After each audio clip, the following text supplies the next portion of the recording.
ನಮಸ್ಕಾರ. ಈ ಸಮಾಜದಲ್ಲಿ ಕ್ರಿಮಿನಲ್ಸು ಮತ್ತೆ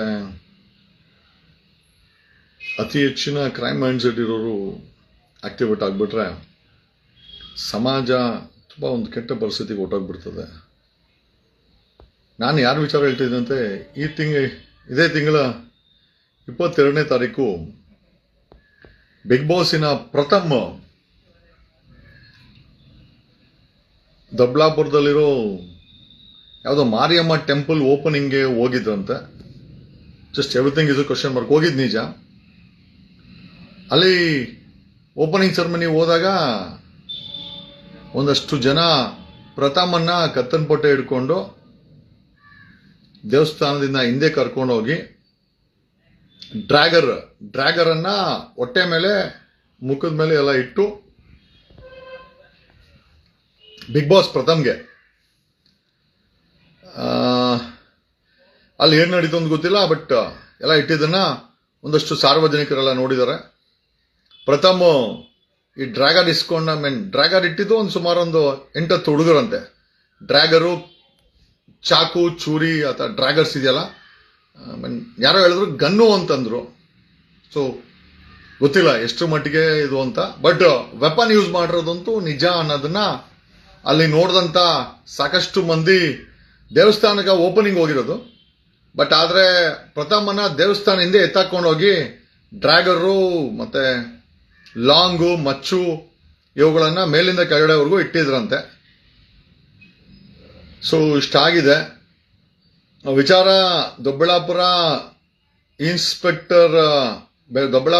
ಸರ್ಕಲ್ ಇನ್ಸ್ಪೆಕ್ಟರ್ ಪಾಷಾ ಅವ್ರಿಗೂ ಗೊತ್ತಾಗಿದೆ. ಪಾಷಾ ಅವರು ಪ್ರಥಮ್ ಅವ್ರನ್ನ ಕಾಂಟ್ಯಾಕ್ಟ್ ಮಾಡಿ, ಪ್ರಥಮ್ ಅವರೇ ಇದ್ರ ಬಗ್ಗೆ ಕಂಪ್ಲೇಂಟ್ ಅನ್ನ ಕೊಡಿ ಅಂತಂದ್ರೆ ಪ್ರಥಮ್ ಅವರು ಕಂಪ್ಲೇಂಟ್ ಅನ್ನ ಕೊಟ್ಟಿಲ್ಲ ಅಂತೆ.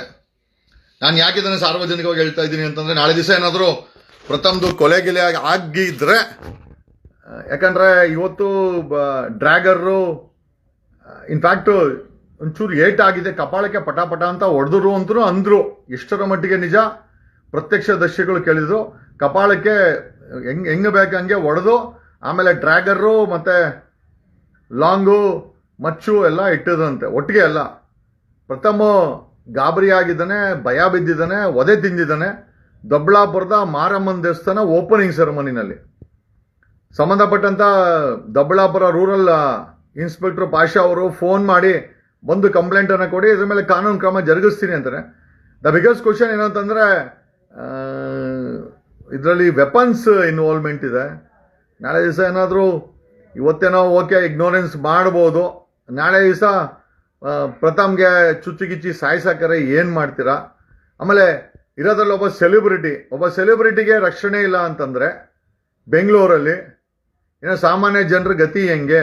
ಒಬ್ಬ ಸೆಲೆಬ್ರಿಟಿ ಕಪಾಳ ಕೊಡಿಸ್ಕೊಂಡು ದೇವಸ್ಥಾನ ಓಪನಿಂಗ್ ಹೋದಾಗ ದೇವರ ಸನ್ನಿಧಿನಲ್ಲಿ, ಮಾರಮ್ಮನ ಸನ್ನಿಧಿನಲ್ಲಿ ಕಪಾಳ ಕೊಡಿಸ್ಕೊಂಡು ಹೊಸ ದೇವಸ್ಥಾನ ಅಂತೆ.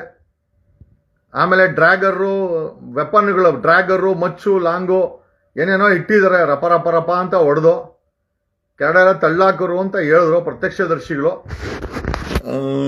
ಪಾಪ ದೊಡ್ಡಬಳ್ಳಾಪುರ ರೂರಲ್ ಇನ್ಸ್ಪೆಕ್ಟರ್ ಪಾಷಾ ಅವರು ಫೋನ್ ಮಾಡಿ ಕಂಪ್ಲೇಂಟ್ ಕೊಡೋ ಅಂದಿದಾರಂತೆ. ಇಲ್ಲಿಗೆ 3 ದಿವಸ ಆಯಿತು, ಪ್ರಥಮ್ ಅವ್ರು ಕಂಪ್ಲೇಂಟ್ ಕೊಟ್ಟಿಲ್ಲ. ಸರ್ಕಾರಕ್ಕೆ ನಾನು ಹೇಳೋದೇನು ಅಂತಂದ್ರೆ, ಈ ರೀತಿ ಸೆಲೆಬ್ರಿಟಿಗಳಿಗೆ ಈ ರೀತಿ ಫಿಸಿಕಲ್ ಅಟ್ಯಾಕು, ವೆಪನ್ಗಳನ್ನ ಯೂಸ್ ಮಾಡ್ತಾರೆ ಅಂತಂದ್ರೆ ಸಾಮಾನ್ಯ ಜನರ ಗತಿ ಏನಾಗುತ್ತೆ? ಹೋಮ್ ಮಿನಿಸ್ಟರ್ ಅವರೇ ಗೊತ್ತಿಲ್ಲ ಈ ವಿಚಾರ. ಯಾಕೆ ಪ್ರಥಮ್ ಅವ್ರು ಎಷ್ಟು ಭಯ ಬಿದ್ದಿದ್ದಾರೆ ಅಂತಂದ್ರೆ, ಅವರು ಕಂಪ್ಲೇಂಟು ಸಹ ಕೊಟ್ಟಿಲ್ಲ. ನನಗೆ ನೋಡಿದಂತ ಪ್ರತ್ಯಕ್ಷದರ್ಶಿಗಳು ನಾನು ತಿಳಿಸಿದಾಗ I thought I should share with public ಜೊತೆ ನಾವು ಮಾತಾಡ್ಬೇಕು ಅಂದ್ರೆ, ಅಲ್ಲ ನೋಡಿ, ಹೋಮ್ ಮಿನಿಸ್ಟರ್ ಪರಮೇಶ್ವರ್ ಅವರೇ, CM ಸಿದ್ದರಾಮಯ್ಯನವರೇ, ಪ್ರಥಮ್ ದೊಡ್ಡಬಳ್ಳಾಪುರಕ್ಕೆ ಹೋಗಿದ್ರೆ ದೇವಸ್ಥಾನದ ಓಪನಿಂಗ್ ಅಲ್ಲಿ ಪ್ರಥಮನ್ನ ಸೈಡ್ ಕರ್ಕೊಂಡು ಹೋದಂತ ಒಂದು ದೊಡ್ಡ ಗ್ಯಾಂಗ್, ರೌಡಿಗಳ ಗ್ಯಾಂಗು ಅಂತಂದ್ರು. ಯಾರು ಅಂತ ನನಗೆ ಹೇಳಿಲ್ಲ, ಬಟ್ ಆಗಿರೋದಂತೂ ನಿಜ. ಸುಮಾರು ಜನ ನೋಡಿದ್ದಾರೆ ಓಪನಿಂಗ್ ಸೆರೆಮನಿನಲ್ಲಿ. ಜೊತೆನಲ್ಲಿ ದೊಡ್ಡಬಳ್ಳಾಪುರ ರೂರಲ್ ಇನ್ಸ್ಪೆಕ್ಟರ್ ಅವ್ರಿಗೆ ಈ ವಿಚಾರ ಗೊತ್ತಿದೆ. ಕಂಪ್ಲೇಂಟ್ ಕೊಡು ಅಂತ ಕೇಳಿದ್ರೆ ಪ್ರಥಮ್ ಅವರು ಕಂಪ್ಲೇಂಟ್ ಅನ್ನ ಕೊಟ್ಟಿಲ್ಲ. ಏನೋ ನಾಳೆ ದಿವಸ ಪ್ರಥಮ್ಗೆ ಏನಾದರೂ ಮತ್ತೊಂದು ಅಟ್ಯಾಕ್ ಆಗಿ ಸತ್ಗೀತು ಹೋದ್ರೆ ಈ ಘಟನೆನೇ ಕಾರಣ ಇರಬಹುದು ಅನ್ನೋದನ್ನ ಹೇಳ್ತಾ ಈ ವಿಡಿಯೋನ ಮುಗಿಸ್ತಾ ಇದ್ದೀನಿ. ಪ್ರಥಮ್ ಅವ್ರು ಯಾಕೆ ಕಂಪ್ಲೇಂಟ್ ಕೊಡ್ಲಿಲ್ಲ ನನಗೆ ಗೊತ್ತಿಲ್ಲ. ಈ ಘಟನೆ ಪೊಲೀಸ್ ಗಮನಕ್ಕೆ ಯಾಕೆ ಪ್ರಥಮ್ ಅವ್ರು ತರಲಿಲ್ಲ, ನಾಳೆ ದಿವಸನೇ ಅದು ದೊಡ್ಡ ಹೆಚ್ಚು ಕಮ್ಮಿ ಆದ್ರೆ ಯಾರು ಜವಾಬ್ದಾರಿ, ಗಾಡ್ ನೋಸ್. ಪೊಲೀಸರು ಒಂದು ಲೆಕ್ಕದಲ್ಲಿ ಸುಮೋಟೋ ರಿಜಿಸ್ಟರ್ ಮಾಡ್ಬೋದಾಗಿತ್ತು. ಬಟ್ ಪ್ರಥಮ್ ಅವ್ರು ಕೋಆಪರೇಟ್ ಮಾಡ್ದಿದ್ದು ಪೊಲೀಸರು ಏನೂ ಮಾಡೋಕ್ಕಾಗಲ್ಲ. ನಾನು ಹೇಳಕ್ಕೆ ಇಷ್ಟಪಡ್ತೇನೆ ಅಂತಂದ್ರೆ, ಒಬ್ಬ ಸೆಲೆಬ್ರಿಟಿನ ಮಚ್ಚು ಲಾಂಗು ಡ್ರ್ಯಾಗರ್ ಇಡೋ ಅಂತ ಸಮಾಜ ನಿರ್ಮಾಣ ಆಗಿದೆ. ನಮ್ಮ ಪರಮೇಶ್ವರು ಸೈಲೆಂಟ್ ಆಗಿದ್ದಾರೆ. ಸಿದ್ದರಾಮಯ್ಯನವರೇ ನಿಮ್ಮ ಗಮನಕ್ಕೆ ಇದನ್ನ ತರ್ತಾ, ಒಬ್ಬ ಸೆಲೆಬ್ರಿಟಿಗೆ ಗನ್ನಿಡುವಂತ ಸಮಾಜ ನಿರ್ಮಾಣ ಆಗಿದೆ ಅಂದಮೇಲೆ ಇನ್ನು ಸಾಮಾನ್ಯ ಜನರ ಗತಿ ಏನು ಅಂತ ಈಗ ಮಂಗಳೂರು ಸಿಟಿ ಪೊಲೀಸ್ ಕಮಿಷನರ್ ಹೇಳ್ತಾ ಇದ್ರು, 2 ಕೇಸ್ ಇದ್ರೆ ನಿಮ್ಮ ಮೇಲೆ ಕೋಕ ಹಾಕ್ತೀವಂತ. ಇಲ್ಲಿ 2 ಕೇಸೋ 200 ಕೇಸೋ ಗೊತ್ತಿಲ್ಲ, ಒಬ್ಬ ಸೆಲೆಬ್ರಿಟಿಗೆ ಡ್ರ್ಯಾಗರ್ ಇಟ್ಟವ್ರೆ, ಅದು ದೊಡ್ಡಬಳ್ಳಾಪುರದ ದೇವಸ್ಥಾನ ಮುಂದೆ. ಒನ್ ಮೋರ್ ಇನ್ಫಾರ್ಮೇಶನ್, ಈ ಡ್ರ್ಯಾಗರ್ ವೆಪನ್ಸ್ ಇಟ್ಟಾಗ ಜೊತೆನಲ್ಲಿ ರಕ್ಷಾ ಬುಲೆಟ್ ಅಂತ ಒಬ್ರು, ಐ ಥಿಂಕ್ ಬುಲೆಟ್ ಪ್ರಕಾಶ್ ಅವರ ಮಗ ಅನ್ಸುತ್ತೆ, ಆ ವ್ಯಕ್ತಿನೂ ಅಲ್ಲೇ ಇದ್ರಂತೆ, ಸೈಲೆಂಟ್ ಆಗಿ ನಿಂತ್ಕೊಂಡಿದ್ರಂತೆ.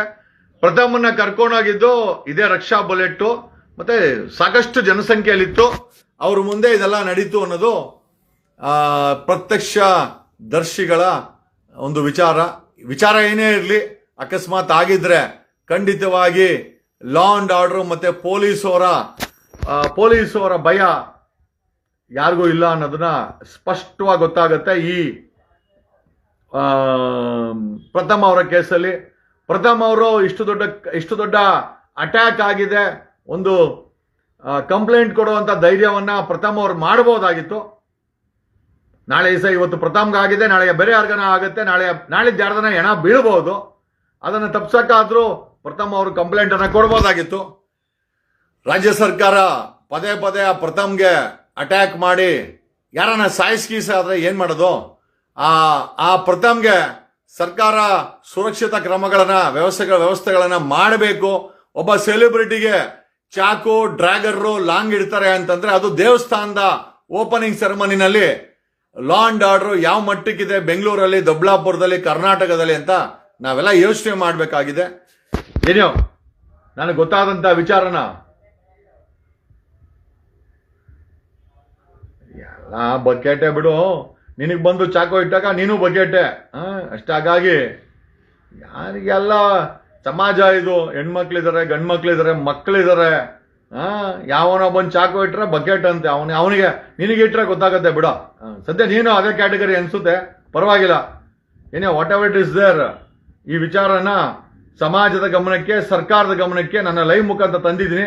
ಮಿಕ್ಕಿದ್ದು ನಿಮಗೆ ಬಿಟ್ಟಿದ್ದು, ಏನ್ ಕ್ರಮ ಮಾಡ್ತೀರೋ ಅಥವಾ ಪ್ರಥಮ್ ಸತ್ತೋದ ಮೇಲೆ ತಿಥಿ ಮಾಡ್ತೀರೋ ನಿಮಗೆ ಬಿಟ್ಟಿದ್ದು. Thank you, love you all. ನನ್ನ ಜವಾಬ್ದಾರಿನ ಮುಗಿಸಿದ್ದೀನಿ.